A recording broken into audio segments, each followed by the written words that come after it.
Kahit anong mangyari, hindi ako magpapatalo kay Rukawa. Kay Sendo at sa'yo, Fukuda. Gagamitin ko yung jump shot. Mag-isip ka muna sa kuragi! Pasa mo! Ano ka ba? Fukuda, hindi siya titira. Ipapasa niyan, sigurado. Ano sinabi mo? O, sige! Nakakang kasing husay. Tumigil ka! Super Gonggong.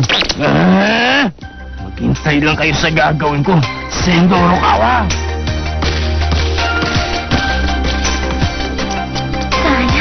Sana nag-shoot na siya kanina. Hindi niya kaya talaga kaya? Sa nakikita ko, wala na akong maasahan dyan kaya na, Michi. Uminsig ka, Sakuragi. Alam ko kaya mo gawin yan. Subukan mo.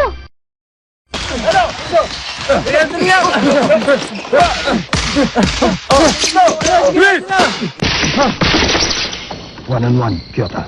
Maki! Siya ang top national level player. Kapag nanusutan ko siya dito, alis na sa akin ang national level. Ito na rin ang national debut ko. Eh sige, kumanta ka, Maki!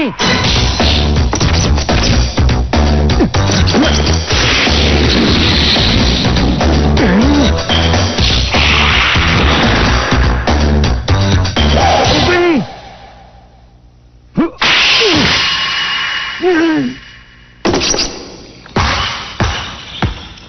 Sayang! Muntik na rin siya! Ano ba ang problema, Kyoto? Pagod ka na ba? Oh, hindi pa ako pagod, pre. Ang team natin ang pang-apat ng isang taon. Bali mo na ang pagpasok natin sa national tournament kung ganun pa rin tayo. Kung pagod na ako ngayon, baka hindi na ako umabot sa finals ng Inter-High. Talaga? Hindi tayo kapareho ng team ng Shohoku. Baka sa first round pa lang ng laban, mapatalsik na sila. Nakikinikinit ako ng itsura nila. Kamusta na kayo lahat dyan, mga pre? Masyado yata maaga ang pag-alis nyo. Alam nyo kung ano may papayo ko sa inyo? Manood na lang kayo ng telebisyon para makita nyo laro ko. Kyoto! Sabihin mo lang kung pagod ka na. Huwag ka na magkunyari pa dyan. Ayos lang ba, pre? Tapos ka na ba sa akin? May nakahanda akong substitute kahit anong oras. Ikaw naman, di ka na mabiro. Ituloy natin ang practice, pre.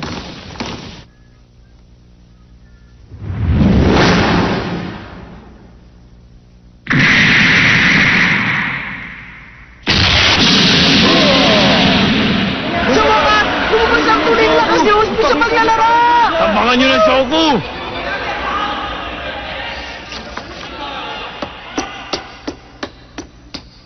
Sampung minuto na lang ang nananabi sa huling paglalaro ko sa high school.